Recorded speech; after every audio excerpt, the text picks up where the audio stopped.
Hi Mark, I'm Terry from Freshman Speaking and Listening Class Section B, and my student number is 54. Today I'm going to read a speech from John Hardy, My Green School Dream. I grew up in a very small village in Canada, and I'm an undiagnosed dyslexic. I had a really hard time in school. In fact, my mother told me eventually that I was the little kid in the village who cried all the way to school. I ran away. I left when I was 25 years old to go to Bali, and there I met my incredible wife, Cynthia, and together over 20 years we built an amazing jewelry business. It was a fairy tale, and then we retired.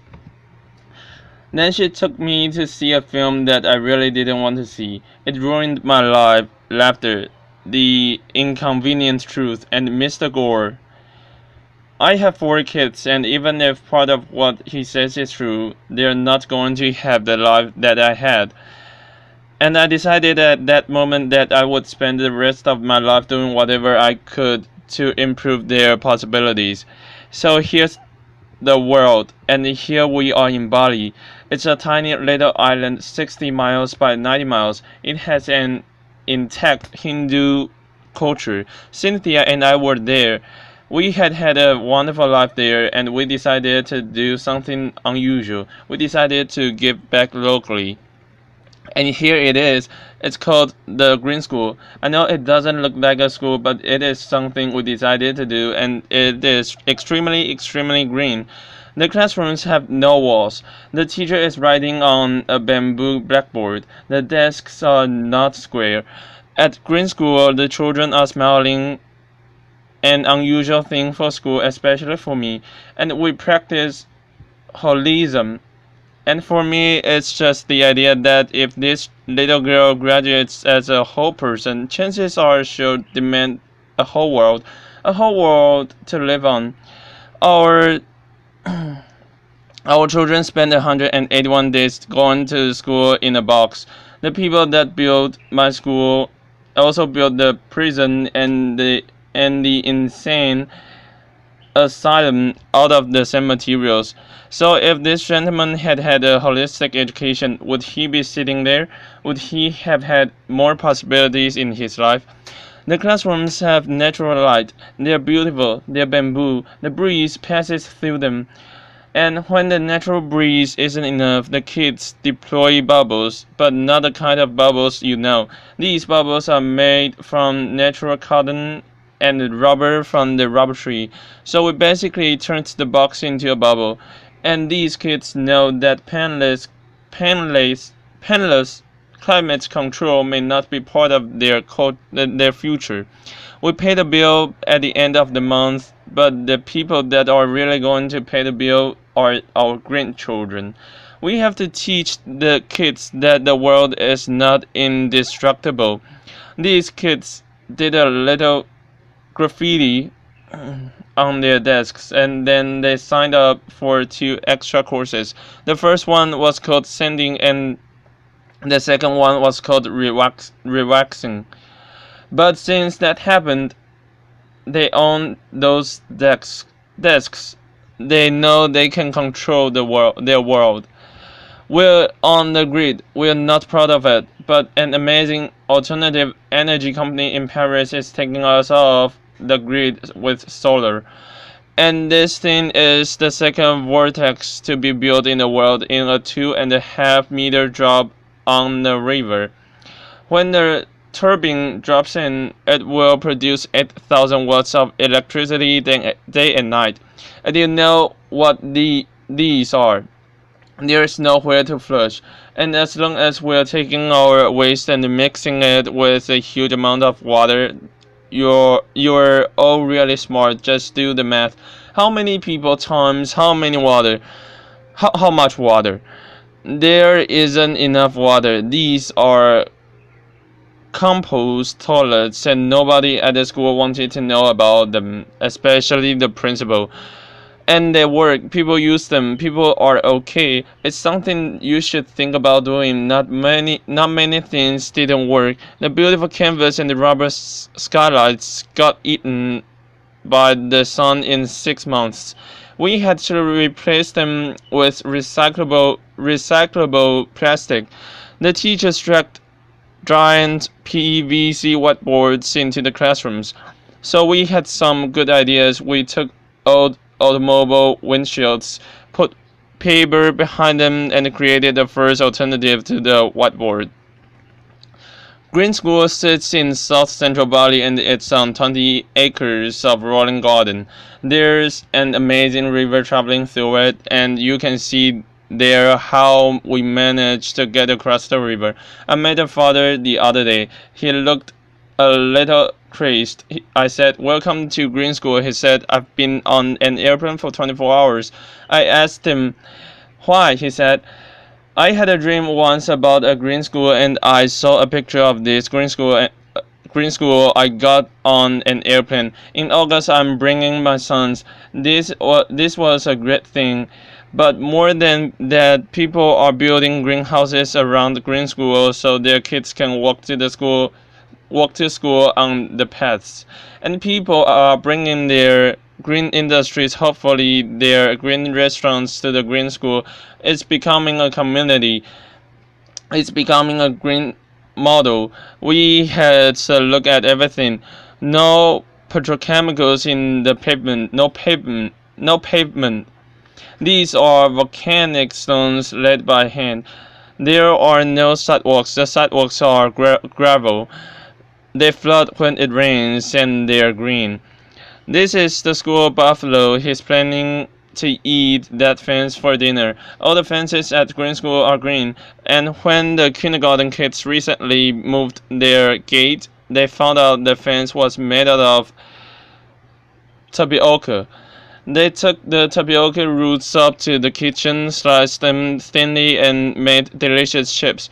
Landscaping. We managed to keep the garden that was there running right up to the edge of each of the classrooms. We dropped them gently in. We made space for these guys who are Bali's last black pigs. And the school cow is trying to figure out how to replace the lawnmower on the playing field. These young ladies are living in a rice culture, but they know something that few people know in a rice culture. They know how to plant organic rice, they know how to look after it, they know how to harvest, and they know how to cook it. They are part of the rice cycle, and these skills will be valuable for them in their future. This young man is picking organic vegetables. We feed 400 people lunch every day, and it's not a normal lunch. There's no gas. Local Balinese women cook the food on sawdust burners using secrets that only their grandmothers know. The food is incredible. Green School is a place of pioneers, local and global, and it's a kind of microcosm of the globalized world. The kids are from 25 countries. When I see them together, I know that they're working out how to live in the future. Green School is going into its third year with 160 children. It's a school where you do learn reading, one of my favorites. Writing, I was bad at it. Arithmetic. But you also learn other things. You learn bamboo building. You practice ancient Balinese arts. This is called mud wrestling in the rice fields. The kids love it. The mothers aren't quite convinced. Laughter. We've done a lot of outrageous things in our lives, and we said, okay, local. What does local mean? Local means that 20% of the population of the school has to be Balinese. And this was a really big commitment. And we were right. And people are coming forward from all over the world to support the Balinese Scholarship Fund, because these kids will be Bali's next green leaders. The teachers are as diverse as the student body, and the amazing thing is that volunteers are popping up. A man came from Java with a new kind of organic agriculture. A woman came from Africa with music, and together these volunteers and the teachers are deeply committed to creating a new generation of global green leaders. The Green School effect, we don't know what it is. We need someone to come and study it. But what's happening? Our learning different kids dyslexic, we've renamed them prolexic, are doing well in these beautiful, beautiful classrooms, and all the kids are thriving. And how did we do this? All this? How did we do all this? On giant grass, it's bamboo. It comes out of the ground like a train. It grows as high as a coconut tree in 2 months, and 3 years later it can be harvested to build buildings like this. It's as strong and dense as teak, and it will hold up any roof. When the architects came, they brought us these things, and you've probably seen things like this.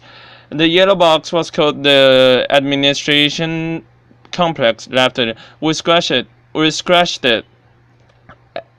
we rethought it, but mainly we renamed it the heart of school, and that changed everything forever. It's a double helix. It has administrators in it and many, many other things.